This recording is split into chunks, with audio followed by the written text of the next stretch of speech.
In the dim lights of Hollywood, where stars are born and fade to the rhythm of the spotlight, Russell Crowe has always embodied an imposing figure, a blend of brute strength and hidden sensitivity.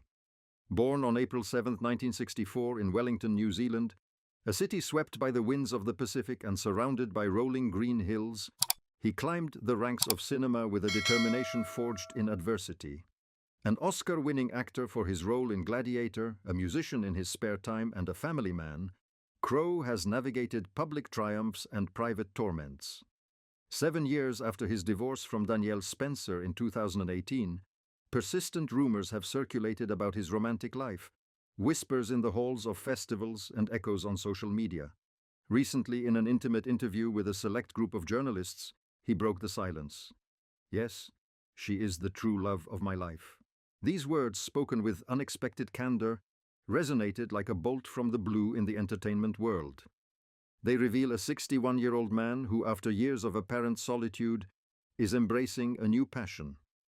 What drives a silver screen icon to confess his heart in this way? This question guides us into the world of Russell Crowe, a world of legendary roles, complex relationships, and belated rediscoveries. Let's delve into the chapters of his life, starting with the roots that anchor him. New Zealand, with its wild landscapes where mountains meet the ocean and where Maori traditions blend with colonial heritage, imbued Russell Crowe with a fierce resilience. The son of a couple involved in the film industry, his father was a stage manager, his mother a caterer, he grew up in an environment where stories were told not only in words but also in moving images. Wellington, a windswept capital with steep streets and colorful clifftop houses, offered a modest but stimulating environment. From childhood, Crowe displayed a rebellious streak.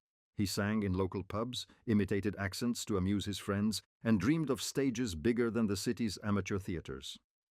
As a teenager in the 70s, he moved with his family to Sydney, Australia, where opportunities flourished. There he joined rock bands like Roman Antics, who later became 30-odd Foot of Grunts, and learned to channel his raw energy into stage performances. "Music saved me from mediocrity," he once told a biographer, emphasizing how these early experiences shaped his character. The 1980s marked his debut in Australian cinema, with roles in television series like Neighbours, where he played tormented characters that already reflected his inner depth. Crowe wasn't an actor trained at prestigious academies. He learned on the job, shadowing directors, honing his acting by observing ordinary people on the streets of Sydney. His Kiwi accent, tinged with Australian, became a signature, a tool for portraying flawed heroes. In 1990, his role in The Crossing, a romantic drama, propelled him to stardom. It was there he met Danielle Spencer, but it was only the beginning of a long story. Let's analyze this turning point. This film, shot in the rural landscapes of Australia, revealed his magnetic charisma, a presence that captivated the cameras. Critics praised his ability to convey vulnerability beneath a hard shell, a trait that would define his career. Crowe followed this up with Romper Stomper in 1992, a controversial skinhead role that earned him awards and controversy, demonstrating his willingness to challenge norms. "I choose roles that challenge me," he explained at a press conference, balancing audacity with introspection. In the mid-1990s, Hollywood called. His arrival in the United States was marked by supporting roles, such as in 1997's LA Confidential, where he played a brutal but fair cop, gaining the attention of studios. This transitional period revealed his ambition. He rejected stereotypes, opting for complex characters. At the same time, his personal life was enriching. He explored music, recording albums that blended rock and folk, introspective songs about love and loss. His New Zealand roots persisted. He often returned to Wellington to recharge, walking on the rocky beaches where the ocean recalled the immensity of his dreams. Let's analyze the impact. This duality between the nomadic artist and the grounded man shaped a resilient personality, capable of navigating the storms of celebrity. Crowe became the owner of a rugby team, the South Sydney Rabbitohs, investing in the sport as a tribute to his roots. Yet beneath this facade of success, a personal quest was taking shape, a search for authenticity that would lead him to unions and breakups. These foundations, solid as the rocks of New Zealand, set the stage for a romantic life marked by passion and challenges, leading inexorably to an encounter that would redefine everything. Danielle Spencer entered Russell Crowe's life like a soothing melody amidst the chaos of Hollywood. They met in 1989 on the set of The Crossing and began an on-and-off relationship, marked by separations due to their burgeoning careers. Danielle, an Australian singer and actress with blonde hair and a warm smile, brought an understated elegance to his turbulent world. Their 2003 wedding on a farm in New South Wales was an intimate affair, surrounded by vineyards and rolling hills, symbolizing a sense of grounding far from the flashbulbs. Crowe, then at his peak with Gladiator, saw her as a haven. "She's my rock," he declared at an awards ceremony, noting how she balanced his excesses. Together, they had two sons, Charles in 2003 and Tennyson in 2006, children who grew up between Sydney and film sets, learning to navigate the shadow of their father's fame. This union offered a seeming stability. Danielle managed the household and composed songs inspired by their life together, while Russell starred in blockbusters like A Beautiful Mind and Master and Commander. They traveled together, from festivals in Cannes to vacations in Italy, where they tasted wines under the olive trees. Let's analyze this dynamic. Their relationship was a balance between creativity and routine, with Danielle encouraging his musical projects, such as joint concerts where their voices blended. Yet the shadows were growing longer.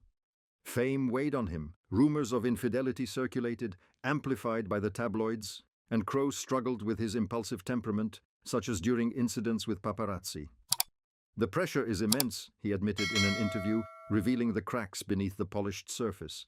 Patient Danielle focused on raising the boys, organizing simple birthday parties away from the cameras. The 2010s heightened tensions.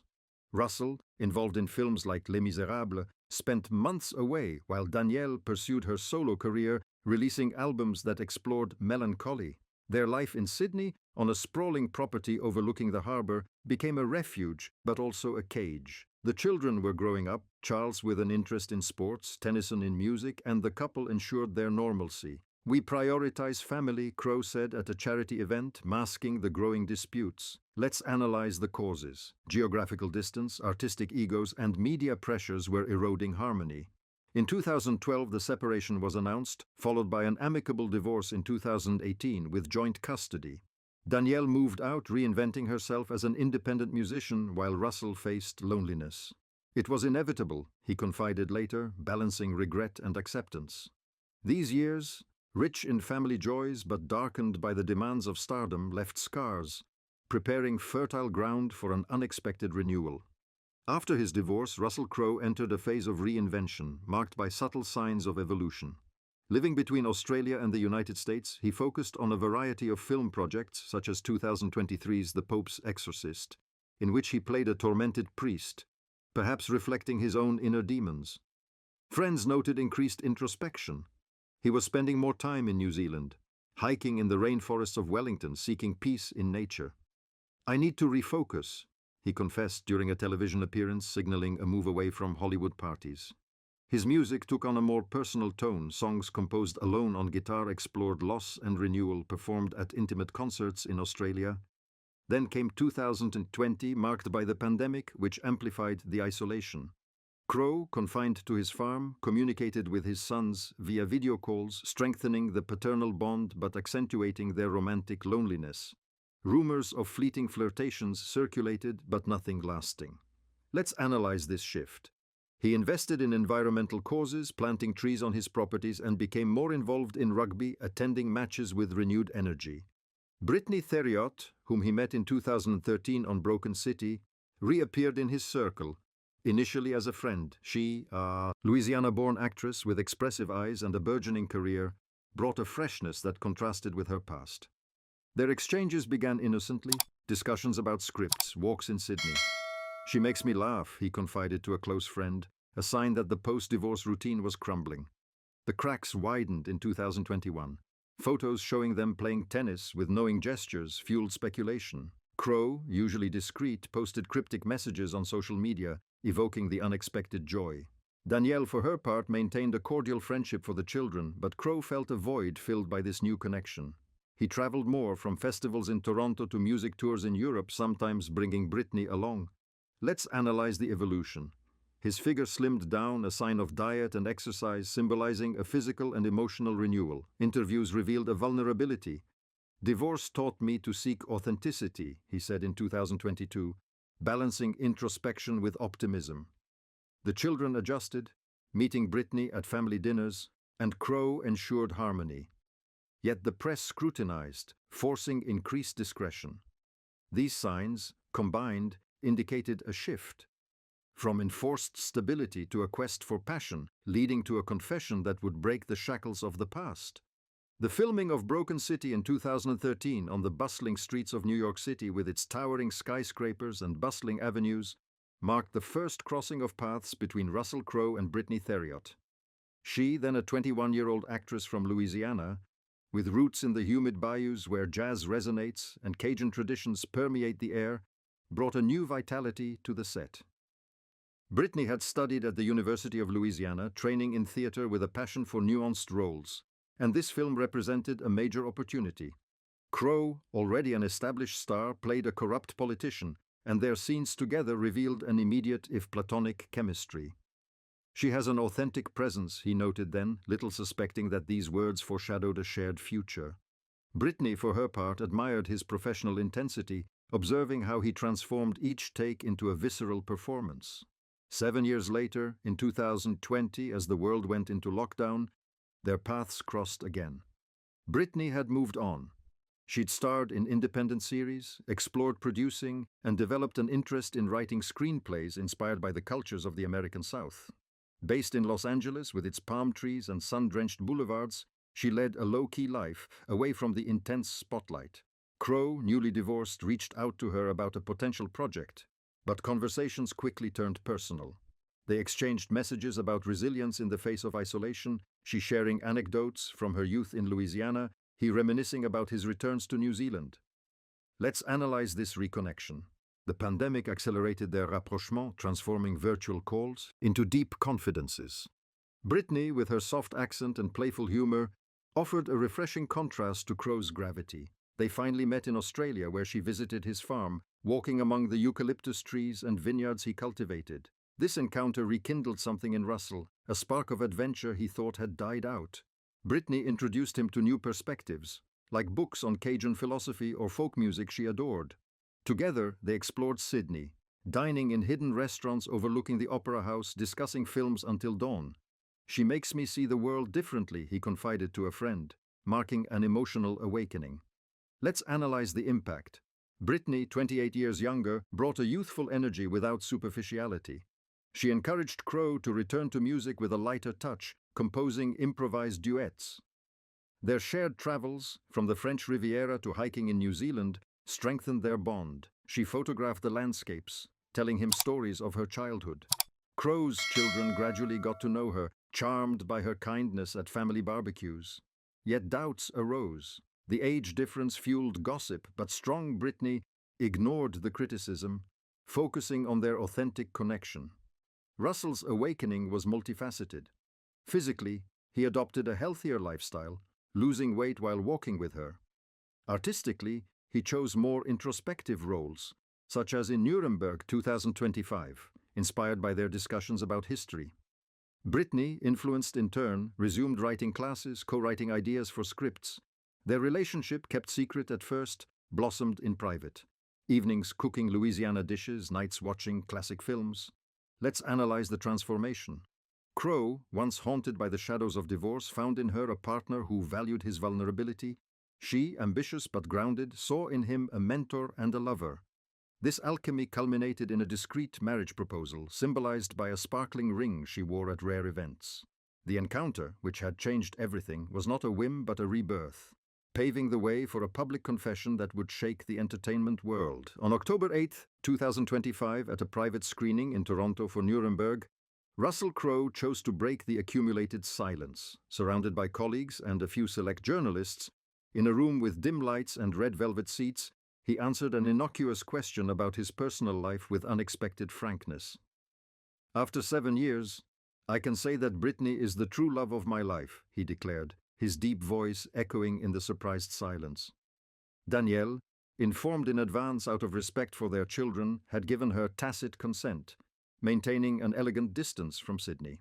The confession, delivered without fanfare, marked a turning point. Crowe, usually reticent to confide, exposed his heart with a maturity forged by hardship. Let's analyze this moment.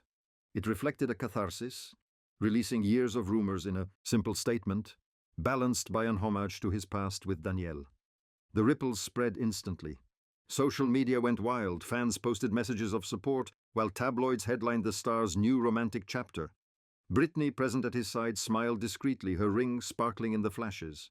In Sydney, Charles and Tennyson, happy teenagers, reacted positively, accustomed to this stable relationship. Danielle, for her part, posted a neutral message on her social media, wishing everyone happiness and preserving family harmony. Crowe, aware of the repercussions, arranged for a more in-depth interview. "It's a natural evolution," he explained, detailing how Britney had rekindled his joie de vivre. Let's analyze the immediate fallout. His film projects gained visibility, with invitations to festivals where the couple appeared hand in hand, such as Venice. Yet the confession caused a stir. Critics pointed to the age gap, accusing Crowe of Hollywood clichés, while supporters celebrated his authenticity. In New Zealand, local media portrayed him as a romantic hero, organizing career retrospectives. Britney weathered the increased attention. Offers for roles poured in, but she chose to remain discreet, focusing on independent projects. Crowe, to ease tensions, increased his charity work, such as concerts for environmental causes, including Britney in these initiatives. Let's analyze the depth. This admission strengthened their bond, leading to rumors of a secret wedding in Europe, confirmed by photos of a honeymoon in Spain. The ripples reached the personal sphere. Friends organized intimate dinners where Crowe shared anecdotes about their meeting, balancing humor and emotion. A resilient Danielle continued her music, occasionally collaborating with Crowe's old contacts. As the months passed, the confession inspired debate. Podcasts about late-life relationships cited his example, and magazines published psychological analyses of post-divorce renewal. A transformed Crowe adopted a more balanced routine, trips with Britney, time with the children, and an album in the making inspired by their story. The initially tumultuous vibes calmed into widespread acceptance, leaving Crowe more serene. This moment of truth, far from being a whim, became a pillar of his narrative, influencing not only his private life but also his public legacy. Russell Crowe's confession resonated like an amplified echo in the Australian media, where Sydney, with its iconic opera house and lively beaches, became the center of discussion. Newspapers like the Sydney Morning Herald ran headlines about an icon's newfound love, highlighting how this nationally adopted actor embodied a romantic second chance. Local fans, accustomed to seeing him support the Rabbitohs at boisterous matches, applauded. Neighborhood pubs organized themed nights featuring his films, toasting his candor. Yet conservative voices on Melbourne talk shows criticized the age gap, calling it an imported Hollywood cliché. Let's analyze this polarization. It reflected societal tensions over dating norms, with polls showing a majority supporting personal choices among celebrities. Beyond Australia's borders, the echo reached Hollywood. Stars like longtime friend Hugh Jackman posted warm messages on social media, while American tabloids like People detailed the relationship with photos of their appearance in Toronto. Britney, thrust into the spotlight, received offers of roles but chose to moderate. She gave a rare interview defending their bond as genuine and respectful. In New Zealand, Wellington celebrated its prodigal son, local festivals screened his films, and editorials praised his vulnerability as a model for men his age. Consider the global impact. Online forums, from Reddit to French sites like Allociné, debated the evolution of post-divorce relationships, citing Crowe as a positive example.